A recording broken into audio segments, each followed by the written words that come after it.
All right. Good evening, everyone. Good evening. Uh, it has been a long week and a long Friday. I am just getting home. Unfortunately, I did want to come on at 10 o'clock, but you know how that goes. I told you when we started this whole thing that 10 o'clock may be wishful thinking. But I do want to welcome everyone again to Shear Chat After Dark.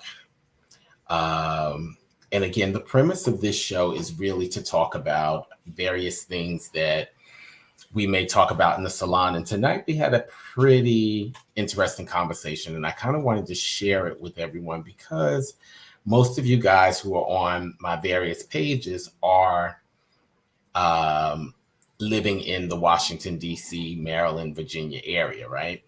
So tonight, our conversation really was surrounding dating in the DMV. And, some people said dating in the DMV is hopeless. Some people said, well, it just all depends. So I wanted to kind of bring it to you. What did you think about it? How do you feel about dating in the area? Me personally, I'll say I've had some successes, I've had some disappointments.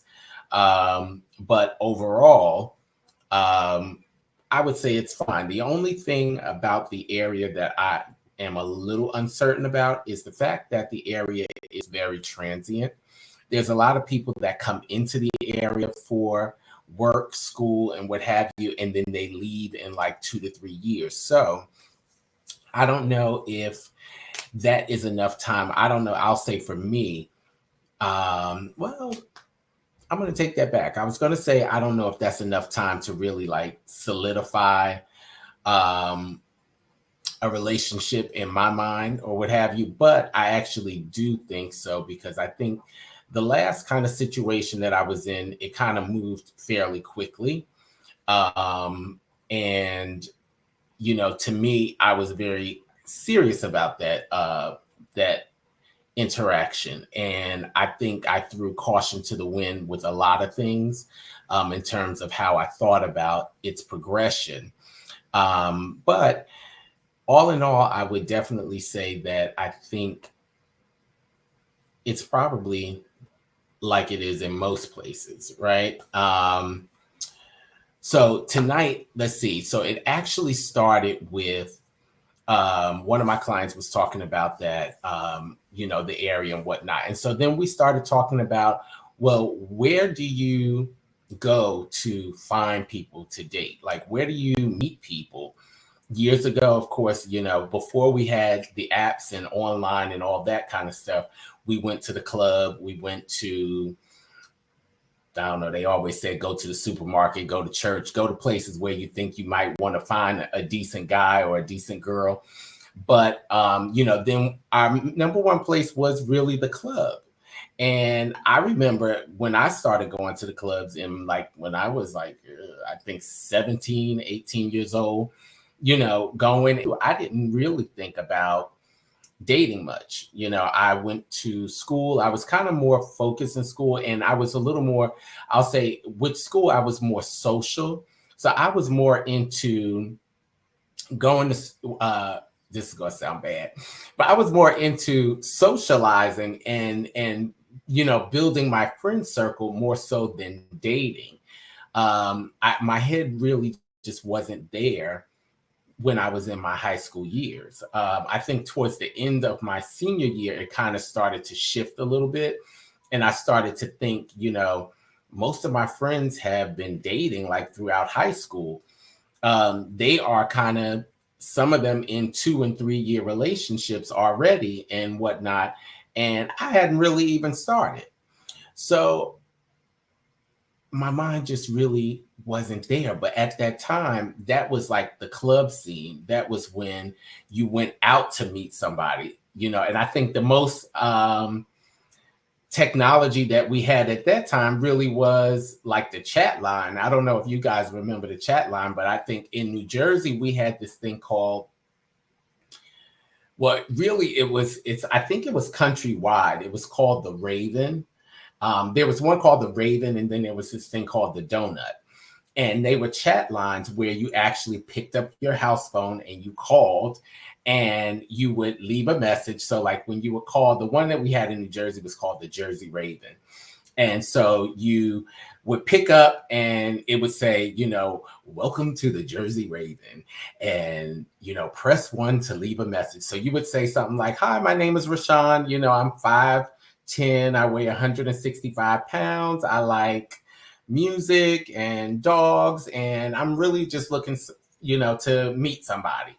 And then, you would save the message and then you would go into like the room or like what I call the loop and listen to other people's messages. So then I would hear something like Rocky. Okay, Rocky, I'm gonna use you. So Rocky would say, hi, this is Rocky, and I'm listening to the message. I am 27 years old. I am 5'6". I weigh 130 pounds. I'm slim in the waist and blah, blah, blah. And I'm looking for a nice guy to date. And so what I could do is either like hit the button to send Rocky a private message or, pass her by.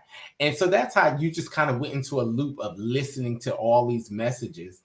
And to me, that was kind of fun because that was my first interaction of kind of like what maybe like dating or introducing myself to people, but without leaving my home. So I know that sounds lazy, but that's what it was. I was like, I could sit on my bed, I could sit on my floor, sit at my desk and talk to, have the opportunity to meet all these people without ever leaving the home.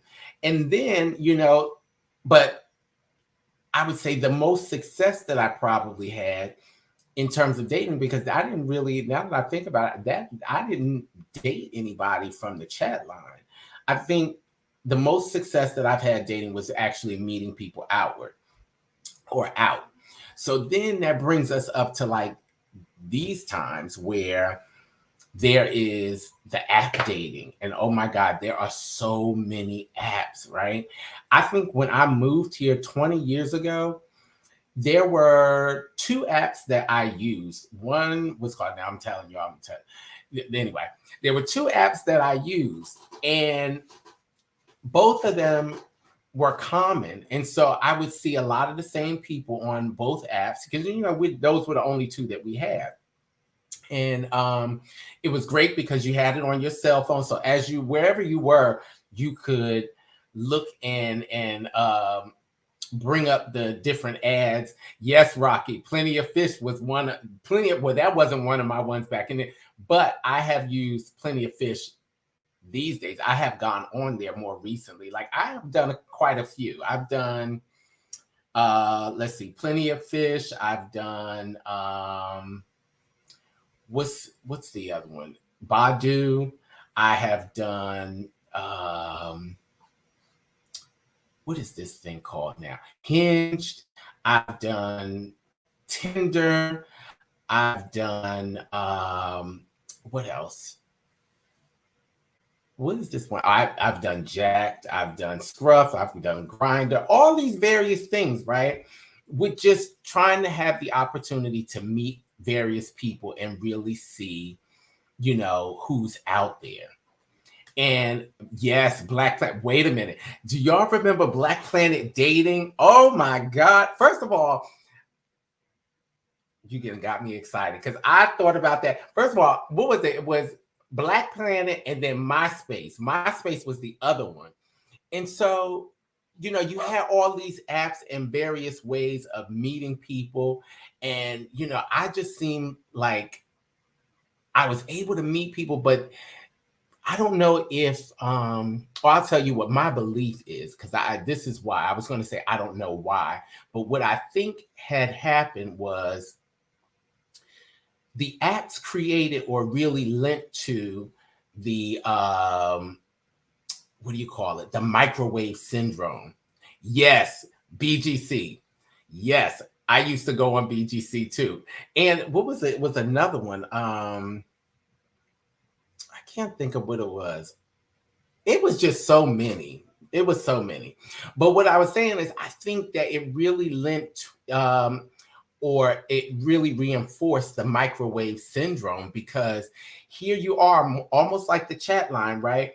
You have like 40 or 50 people right at your fingertips that you can scroll through really quick and pick and say, I like her, I like her, I like him, I like him. No, I don't like him. He's not attractive. I don't like him. He has no hair. I don't like him. He's too skinny. I don't like her. She doesn't really have a body. You are able to go through these people like, I don't know, like water, and really just be able to just kind of I don't want to say blow through them, but just kind of go through them quickly. And so it really lent to the microwave syndrome that we are experiencing now with everything else. We want everything like at our fingertips really quick without waiting at all. Let's see. Faithfully Renewed said an inability to communicate past a damn emoji or 2-word statement. You are absolutely correct, because let me tell you, one of the things that just burns me up is when I get on the app and what you get is sup. What's up? Or if you ask somebody, hey, how was your day? How are you doing? Good. It was cool. I'm like, okay, so you know what I take that for? I take that right away and say to myself, guess what? You're not interested in having a conversation, because that is if you have that inability to communicate, that inability to put together a good, a sentence that's going to open a conversation, then I don't think I need to really continue to talk to you, especially if I'm looking for somebody that I may want to actually go out with. Let's not even talk about dating, but let's just say somebody that you might actually want to go out with soon, say the weekend coming or what have you. Let's see, you said no interaction. They're like a lump. Oh, see, I can't say all that, but build up to let you down. Now, I agree. There is a lot of build up now, because what some people will do is, and I found this on the apps as well, they will give you good talk. They will talk you up and have you like drawn in, and then be gone. It's the ghost. And so what I thought in terms of that, I'm like, I feel like that's that hunter syndrome, right? So a lot of times, and we're going to say guys, because guys are usually, we'll say at one point they were the hunter. However, we know that now ladies have become hunters as well. So it's that hunter syndrome where you say what you look at a person, you kind of read their profile and see where they are, in life, and kind of get what they are looking for. And then you put that out there because you start to draw them in, right? So you talk to them. That other person could think that you are honestly engaged, and then, they don't. And then they drop you, they are gone. So I think that it's just, that using the apps can be a blessing and a curse. Let's see. Even outside of dating, people boast about not talking on the phone, not wanting the video chat. Well, you know what? This is what I would say to that, because so this is my progression for meeting people or conversation. Is more so we can chat, and I'll say I'm a slow mover. So, excuse me. We can chat, and I have something on my lip. Yeah, I got it. So we can chat, and then, if I'm feeling a conversation, I'm more of a texter chatter, right?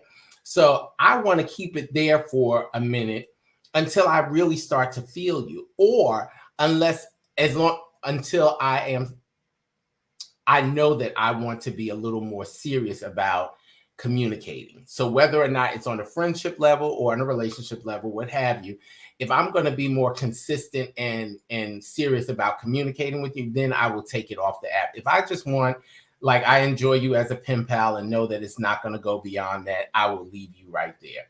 I don't want to video chat you. I don't want to talk on the phone.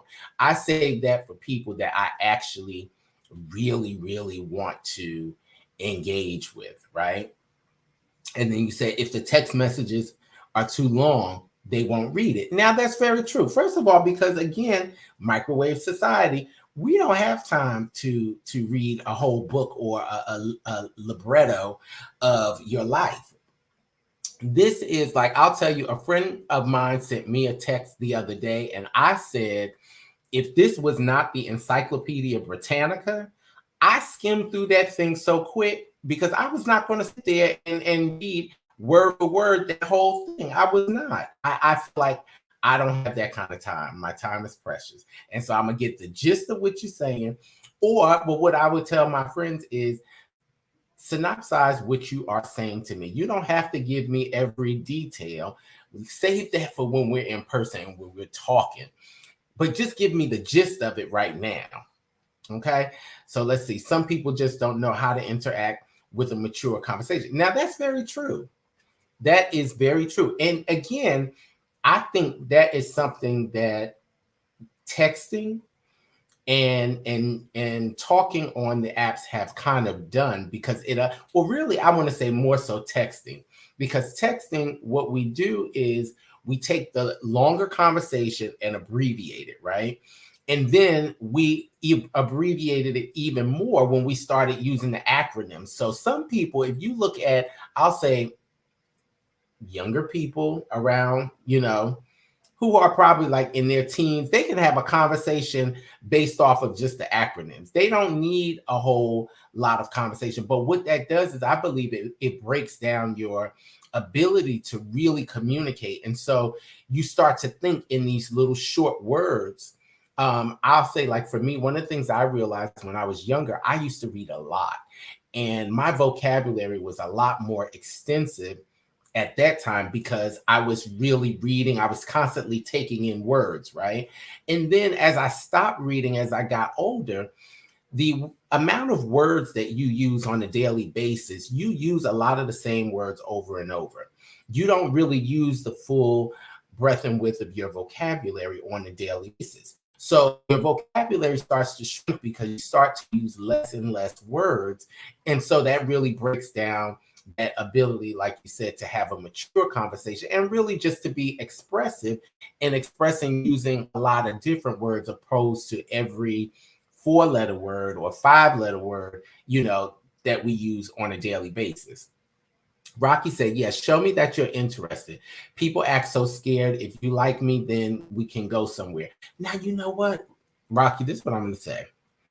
Because, and I'm going to talk about this because this conversation is actually going to birth a few other conversations. But one of the things I wanted to talk about was self-esteem. That's going to be another show, right? But I think self-esteem has a lot to do with it, and how you deal with rejection has a lot to do with it. Some people cannot deal with rejection. They just they're not able to do it. So they become very afraid of everything. Like, I'll tell you something. I didn't have a fear of rejection per se, but what I had at a younger age was I had a fear of not being able to do something well. Because when I was younger, I was very good at a lot of things. And so I did not have a great fear of doing a lot of things, but there were some things that I did have that fear with. And as time went on, I'll say one of those things was speaking. I did not like the sound of my voice when I was younger. And, as I could talk to my friends all day, right? But in terms of talking to a mass of people, I did not like my voice. And I always felt that people were criticizing my voice. That small thought, stuck with me for many years to the point where I stopped speaking publicly. And so I could talk to my friends all day long, but you would never get me to do any type of public speaking. And so that little thought in my mind really inhibited a great amount of my life. It stopped me from doing a lot of things. So to your point, Rocky, some people are, they deal with that fear of rejection. They deal with that low self-esteem, that they may not be able to really reach out to you the way that you may want them to, or the way that they even may want to, because some fear is just paralyzing and it does not allow them to move forward. Let's see. In today's world, someone pointed out being told no is no longer the worst thing. Now, absolutely. Absolutely. I would say being told no is not the worst thing. However, if you're not in a good place with your self-esteem already, having someone tell you no or rejecting you in some kind of way breaks that down further. So even though we can say that there are things far more worse than hearing a no, if you're not in a good place, that just further breaks you down. And so, like, for me, my thought was, I don't like the sound of my voice. And I'm like you, Gracefield Hands. When I was younger, I used to sing. So a lot of times the voice would go through electronic devices. I could not stand to hear my voice through a microphone. I didn't like the way I sounded in person, but I could not stand to hear it go through electronic devices, through microphones, to hear it come out of speakers. It was something that I just really didn't like. And so in order to not have those things happen, I just never would speak publicly. And so that I carried for a long time. And like I said, it just stopped me from doing a lot of things in my life. Let's see. You said now when someone shoots their shot on social media, they post it. Very true. Well, I'll say that goes back and forth, because I've noticed how some people will use the social media to shoot their shot. And we're saying shoot their shot for those who may be in a different age bracket is, to, what do we say? Like, show your interest or to come on to somebody or what have you. We do that via social media.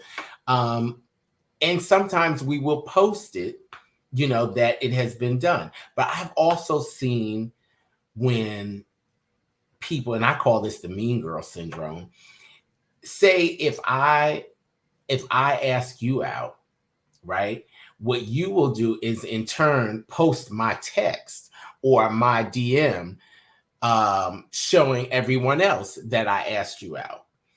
And for you, that may be a confidence builder to say, oh, look at me, everybody. Somebody has asked me out.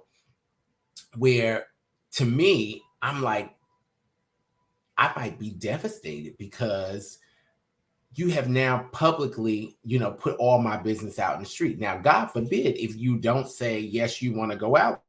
Now I have all that in the street. That's why I'll tell you one thing that I said. I've told people that I've dated this in the past. I said, baby, before you ask if I will marry you in a public setting, you better throw a hint in a private setting. And I always say that, and I would do the same thing. I would, if I thought that I was going to propose to somebody, I would say, kind of drop some hints or kind of put some feelers out there to see how they felt about it, because I will not be embarrassed. You are not going to have me out in the street on my knee and I'm pulling out this ring talking about, will you marry me? And you say, oh, that's so nice.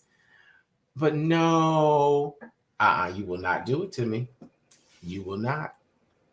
So let's see. Fluffalicious says, I like more face-to-face conversations. That way you're looking at the person right in their face.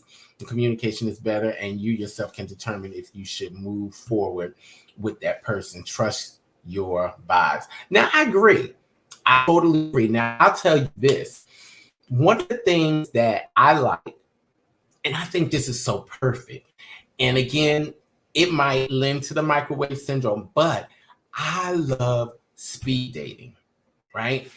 Speed dating is so much fun to me because you only have like 3 minutes. You have, well, let's say like 5 minutes to talk to a person. You have to introduce yourself, tell them the things you like. The other person has to introduce themselves, tell you the things they like. Have some kind of conversation to figure out if you want to then communicate with the person beyond. The great thing about that is if you are speaking to somebody, so say Fluffalicious, if we're on speed dating, right? And we introduce ourselves and we talk about things we like, and I'm like, she's not the one. I only have to sit with you for 5 more minutes. I don't have to feel like I have to sit there for 30 minutes or an hour, or what have you. So I kind of like those interactions. One of the things that I love to do is for a first date is like a coffee date. For me, I love Starbucks. So I would say, hey, do you want to grab a cup of coffee? At Starbucks or what have you. So we could go to Starbucks. I will order a tall, which is the small. So I have that much time to talk to you and figure out what we're going to do. 9 times out of 10, and I'll tell you, this is my secret. Typically, if I go on a first date, I put a cap on the time anyway. So let's see, if Grace Philhan says, hey, do you want to go out on Saturday? I'll say, sure. What time? 12 o'clock. Oh, okay. Well, I do have something at 2 that I need to attend, but I would love to meet up with you and then we can kind of talk about meeting up again afterwards, right? So you give yourself a window of time to operate with this person. Now, if I have somewhere to be at 2, I need travel time and we're meeting at 12. That means I'm going to stay with you probably about an hour to maybe an hour and a half, right? If it's going well, I may say, hey, after my 2 o'clock, whatever, I'll be available at 4. I can hit you back to see if you're still available. We can go out and do something else. Or I can do the slide thing and say, oh, well, let me see if I can cancel what I'm doing, and go ahead and do something else. Like I'll tell you, I went out with someone recently and it was the greatest date, I think. We met at a eatery. We sat there and ate, which was great. The food was great. The conversation was great, all that kind of stuff. And the ironic thing was we were having such a good time that neither one of us wanted to depart. So the person asked me, hey, well, do you want to go for a walk? So I was like, sure. We walked, we talked, we stopped, we talked some more. And then when we realized we had been outside for like an hour and a half, he says, well, do you want to go to a movie? Sure. Now, again, the day had gotten long, but neither one of us wanted to depart from the other. Even in the movie theater, it was funny because we were sitting there falling asleep. But we still did not want to, depart. And so that was such a great thing. And that's one of the things that you can do. Like I said, you give yourself a window of time, but you can always say, hey, let me see if I can rearrange my schedule or if I can get out of whatever it is that I was supposed to do if you're having a great time and you don't want to leave that person at that time. So let's see. Grace Philhan says, my 12th grade teacher told me I wasn't ever going to finish anything I started. That followed me for years. Thank God it was broken after I finished cosmetology school after 14 years. Listen, we have to also understand how much words have power, right? Words really do have power. And I encourage and admonish those who are in education, those who deal with young people, be very cautious of the things that you speak over young people because you don't know how those things affect them and how they do carry them. And young people, I would always say also, be careful of the things you tell yourself because those things can also keep you bound in a place. One of the things that I realized in high school, I used to struggle with math a lot.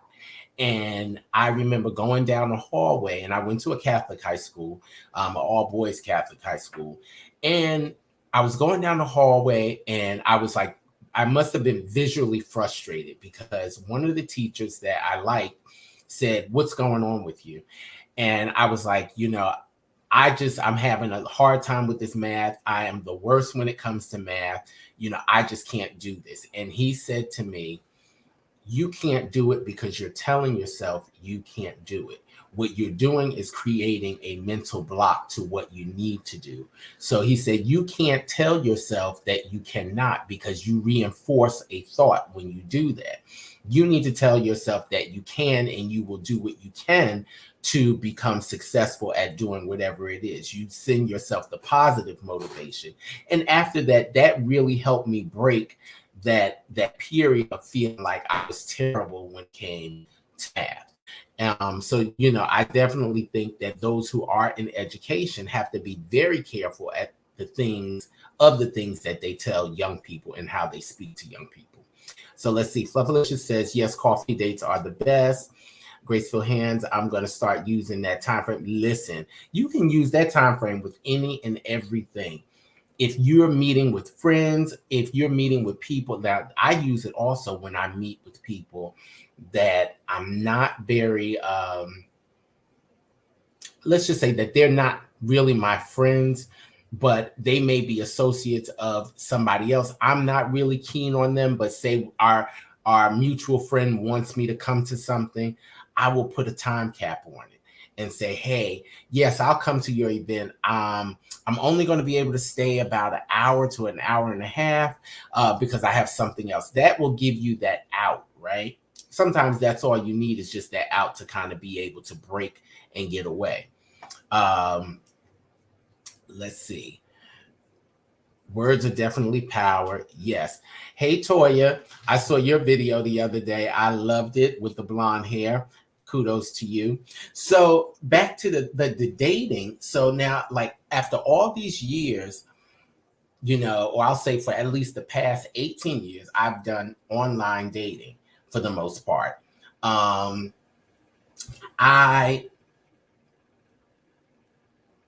I think just about every relationship that I've had since I moved here to DC has been due to some type of online dating or app dating.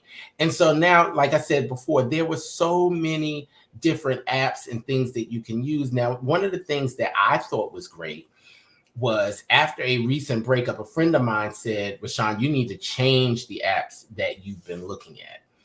And so she suggested one to me, and I loved it. I'm gonna tell y'all which one it is, but I loved it because the caliber of person that I met off of that one was totally different from the ones that I had met before.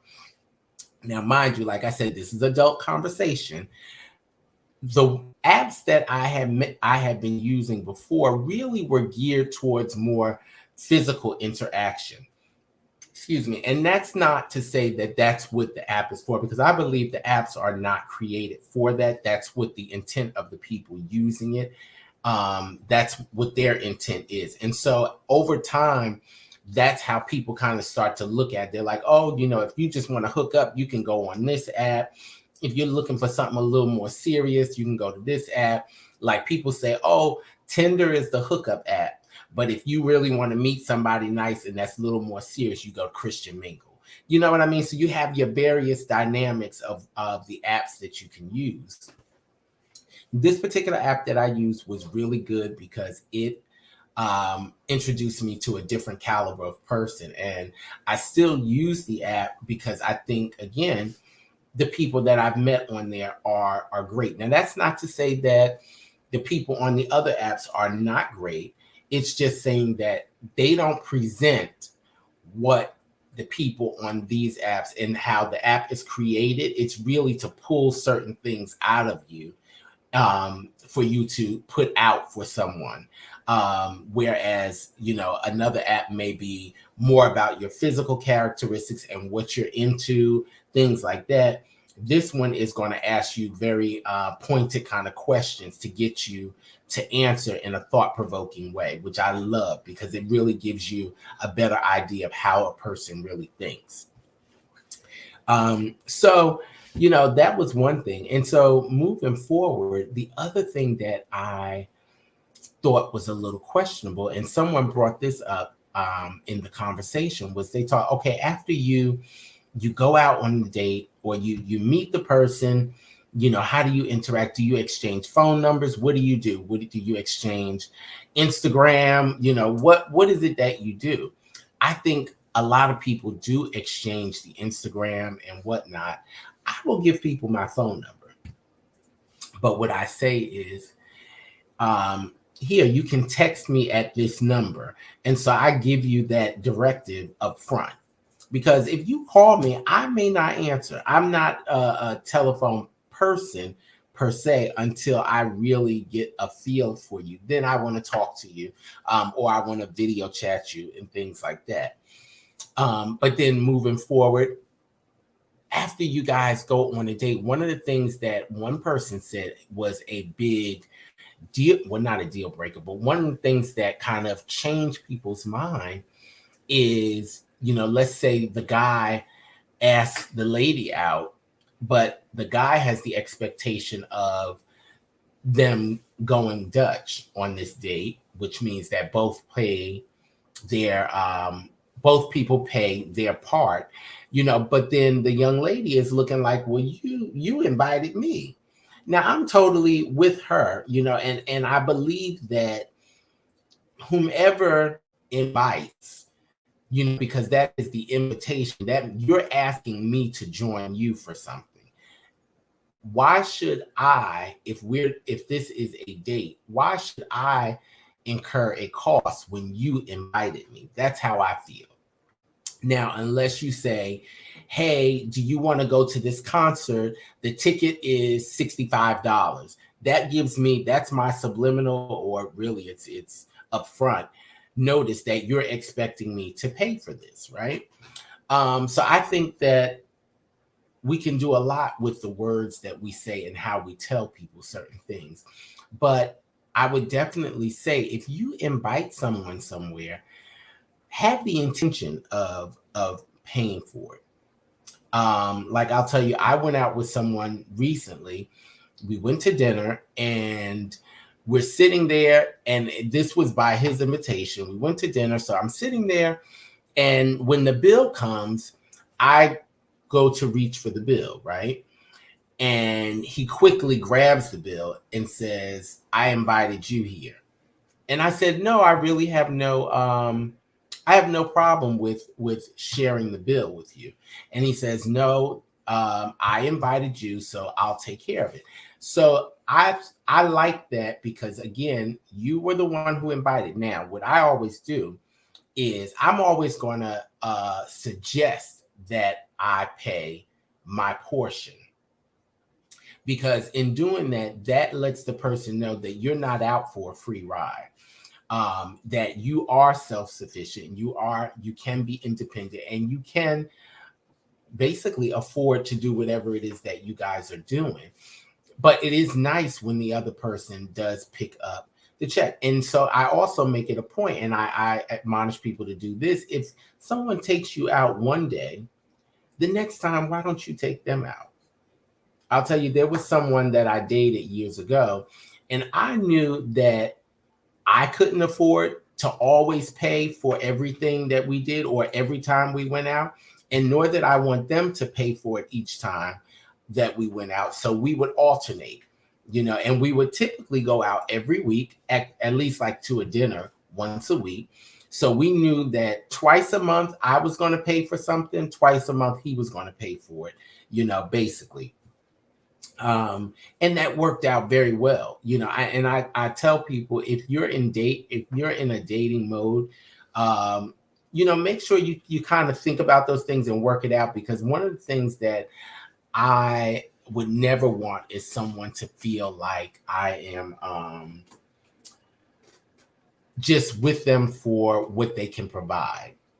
That's one of the things that I think we have to also be careful with it's how we put ourselves out there and what the perception can be, because there are people out there who are, they're looking for that free ride. They're looking for somebody. They're not really looking to date. They are going to see who's going to take me to dinner tonight.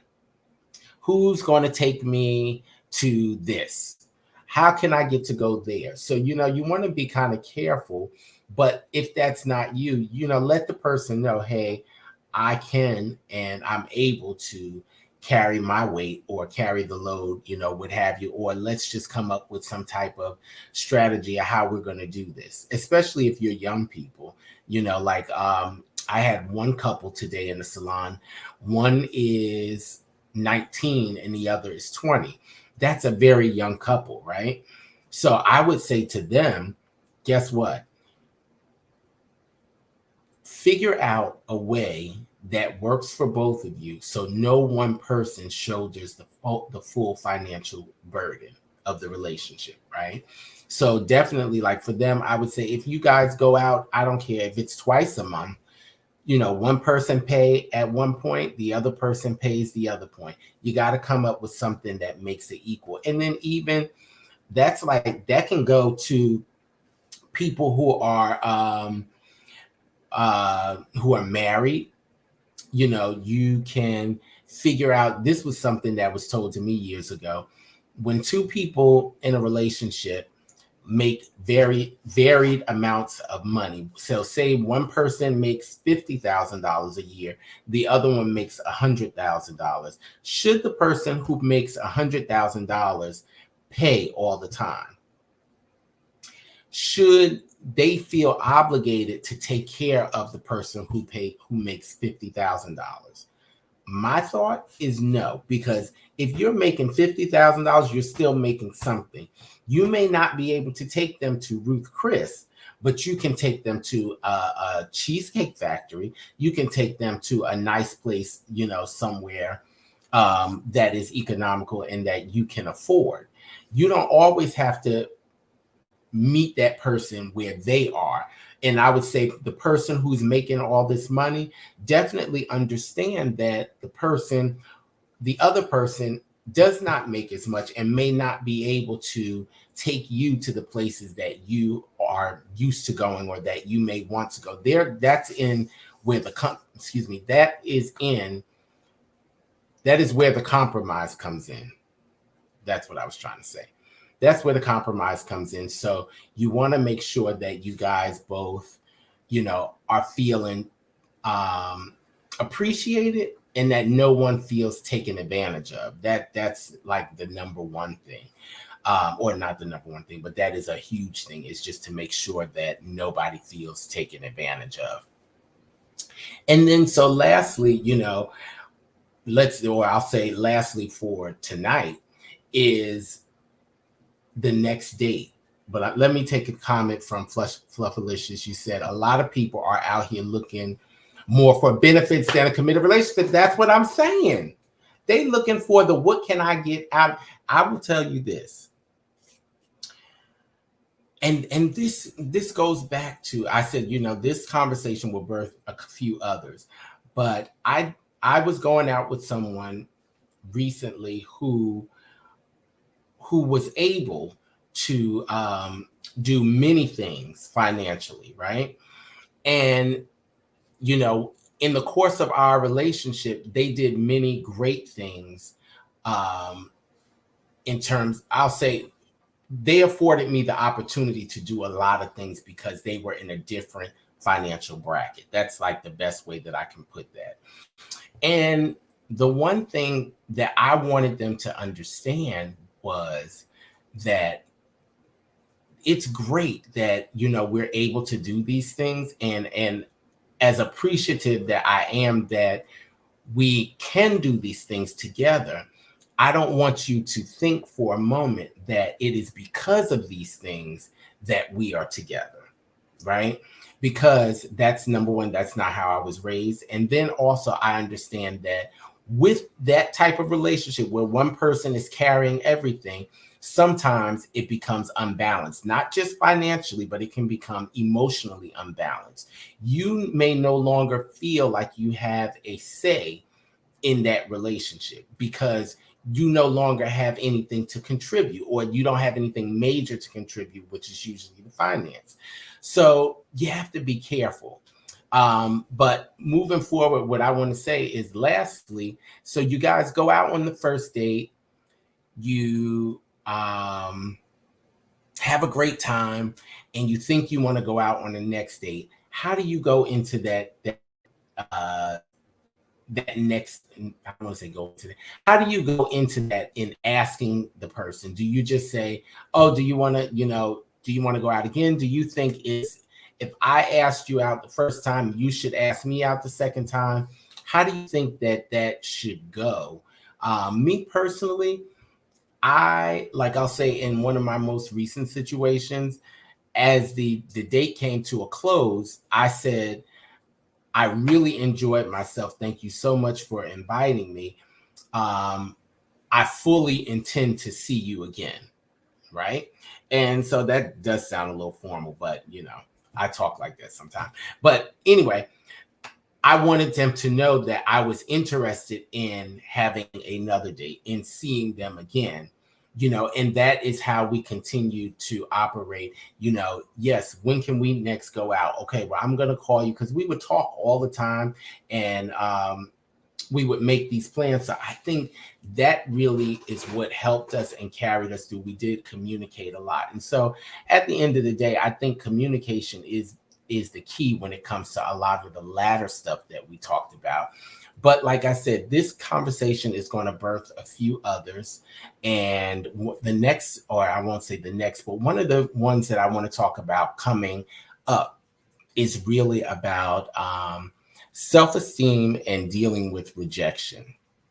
I think that's a big thing. And I feel like, beyond that, I want to talk about past trauma. Like we talked the other day about making peace with your past, but I also want to talk about how past trauma can creep into your present day life, and how do you mitigate that when it happens? So we're not so much talking about making peace with that, which I guess you can kind of say it is one and the same, but we're just talking about how that trauma that you experienced many, many years ago can creep up into your life now and kind of really wreak havoc on the person that you are now.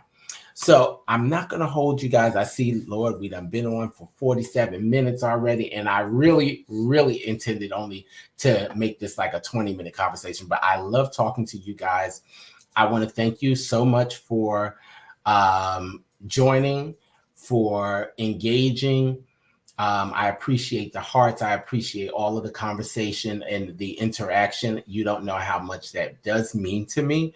I really, really appreciate it, that you find it not robbery to jump on with me at this late hour. So thank you, everyone who joined me this evening.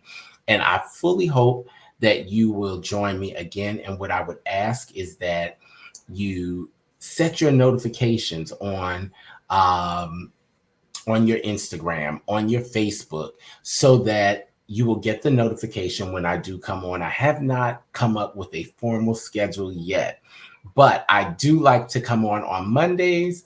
And I was thinking maybe Tuesday, maybe Thursday, something like that. But then I really think that I may just come on anytime that there's something really good to talk about, but definitely like a Monday. But any other day of the week that something really interesting happened, I would love to jump on and share it with you, especially if it's, something that I feel like I should kind of share so that you can be prepared when it comes to being in a salon, running a salon, all that kind of stuff. So if you have any questions, please send me a DM. I would love to answer the question. And if you have any topics or anything that you would like me to cover, or to just talk about, I don't want to say to cover, but if you want to talk about it and so we can kind of go back and forth and shoot the breeze a little bit, let me know. So put it in the DM and I will definitely respond, and I will put that on our calendar for conversation. So again, thank you for joining us, and I hope you enjoyed the conversation as much as I did, and I will talk to you soon. Don't forget, set your notifications, and I will see you again very soon. Thanks so much.